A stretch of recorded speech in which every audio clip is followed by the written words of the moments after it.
Assalamualaikum warahmatullahi wabarakatuh.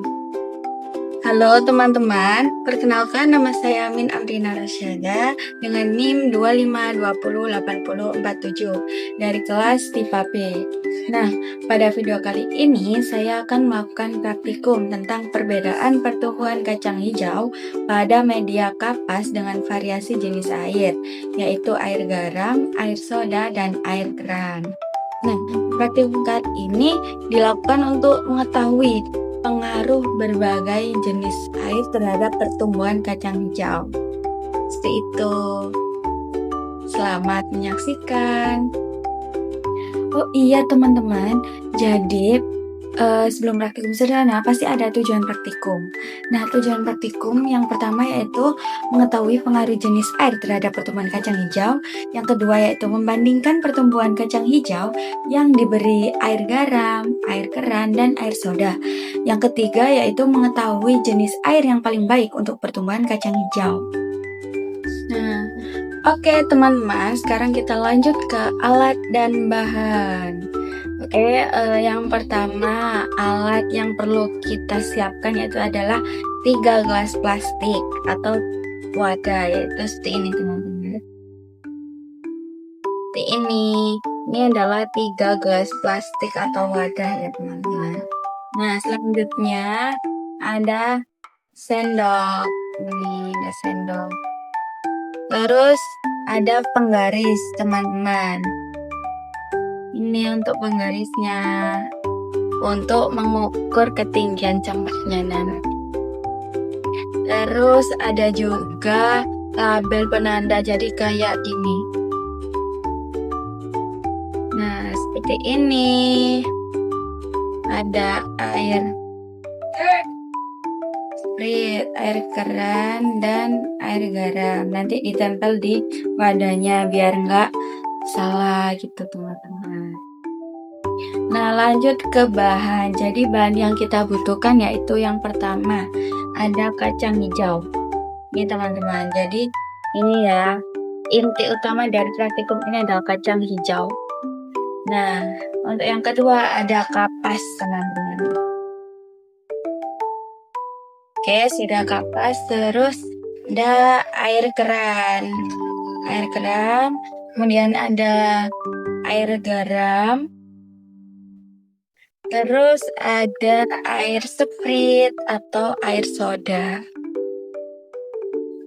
Nah, dari situ itu merupakan alat dan bahan praktikum yang akan saya lakukan. Oke, next kita akan masuk ke langkah pertama, yaitu menyiapkan wadah. Nih wadah, kita siapkan. Nah, 3 wadah ini ya teman-teman. Kemudian kita tempeli label penanda. Untuk yang pertama kita tempeli air garam. Seperti ini teman-teman. Yang kedua kita kasih label penanda air keran. Terus kemudian yang terakhir ada air sprit atau air soda.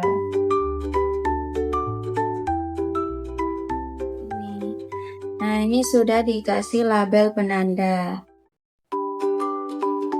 Nah, setelah kita kasih label penanda tadi, kita masuk ke langkah kedua yaitu menyiapkan media tanam.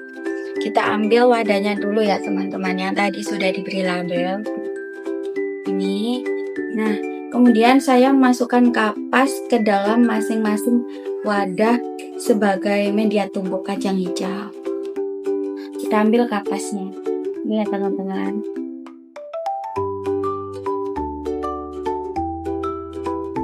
Sedikit demi sedikit.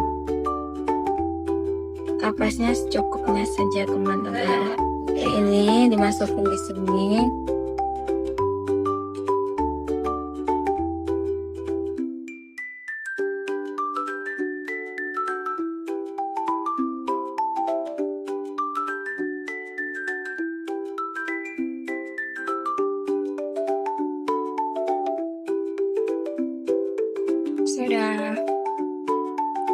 Oke, selanjutnya masuk ke langkah ketiga, yaitu meletakkan biji kacang hijau ke dalam wadah, ketiga wadah ini.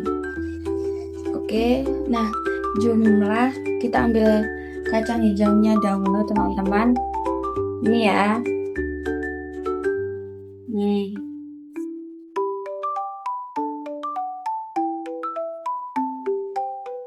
Nah, di sini jumlah biji kacang hijau ini atau jumlah kacang hijau ini pada masing-masing wadah dibuat sama agar hasil pengamatan lebih akurat, teman-teman. Jadi saya pakai 5 biji kacang hijau.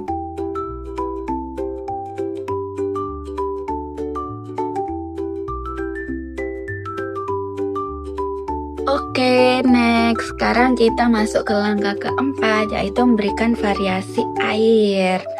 Oke, kita masuk ambil ke air garam dulu ya, teman-teman. Sebentar.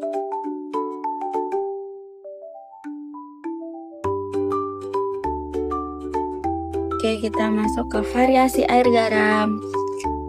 Ambil air garamnya. Nah, pada yang pertama itu air garam, kita beli air garam. Ini dituangin secukupnya ya teman-teman. Sekiranya kapasnya menjadi lembab.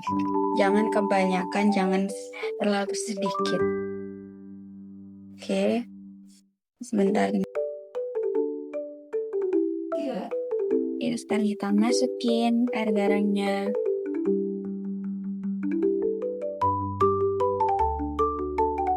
Oke. Air garam sudah.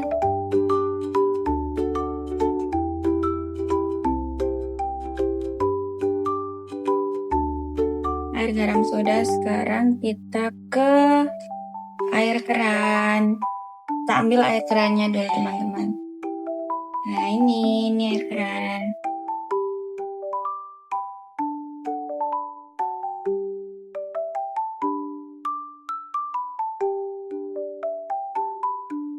Oke, sudah.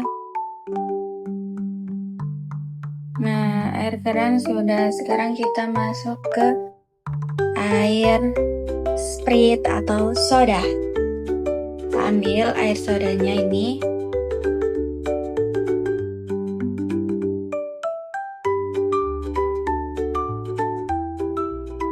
Nah, setelah kita melakukan langkah yang keempat tadi, kita masuk ke langkah yang kelima, yaitu dimana kita letakkan ketiga wadah ini ke tempat yang tidak terlalu bercahaya, juga tidak terlalu tertutup gitu ya teman-teman. Dan pengamatan ini dilakukan selama berapa hari dengan melihat nanti tinggi pertumbuhan, warna batang, daun, serta perkembangan akarnya.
Oke, sekarang kita masuk di hasil praktikum. Setelah kita melewati tuh hari-hari, yaitu hari yang ke-7, saya memakai 7 hari ya untuk mengidentifikasi hasil praktikum. Nah, berdasarkan praktikum yang telah saya lakukan, menggunakan 5 biji kacang hijau pada setiap wadah dan penyiraman sebanyak 1/2 sendok makan untuk setiap perlakuan. Diperolehlah hasil pertumbuhan yang berbeda pada masing-masing jenis air. Penggunaan jumlah biji dan volume air yang sama dilakukan agar perbedaan hasil yang diperoleh dipengaruhi oleh jenis air yang digunakan, bukan oleh jumlah biji atau banyaknya air. Oke, saya awali dari perlakuan air keran. Nah, pada perlakuan menggunakan air keran ini, pertumbuhan kacang hijau menunjukkan hasil yang paling baik dibandingkan perlakuan air lainnya. Dari 5 biji kacang hijau ini yang digunakan, sebagian besar berhasil berkembang dan tumbuh membentuk batang serta daun, di mana ini batangnya, ini daunnya, dan ini akarnya. Nah, batang terlihat memanjang dan daun mulai berkembang. Hal ini menunjukkan bahwa air keran mampu menyediakan kondisi yang mendukung proses perkecambahan dan pertumbuhan awal tanaman. Namun, pada hasil pengamatan ini terlihat batang berwarna pucat dan memanjang. Kondisi tersebut atau kondisi ini bisa dikarenakan karena kurangnya pencahayaan matahari selama proses pertumbuhan perkecambahan. Oke, perlakuan yang kedua yaitu air garam. Nah, pada perlakuan menggunakan air garam ini, pertumbuhan kacang hijau mengalami hambatan. Dari 5 biji kacang hijau yang saya amati di air garam ini, seluruhnya tidak menunjukkan perkembangan yang optimal, teman-teman. Nah, belum terlihat pembentukan batang, daun, maupun akarnya. Hal ini menunjukkan bahwa keberadaan garam di dalam air mempengaruhi kemampuan biji dalam menyerap air sehingga proses perkecambahan tidak berlangsung secara optimal. Seperti ini, jadi bijinya itu kayak menyusut, berwarna coklat gitu teman-teman.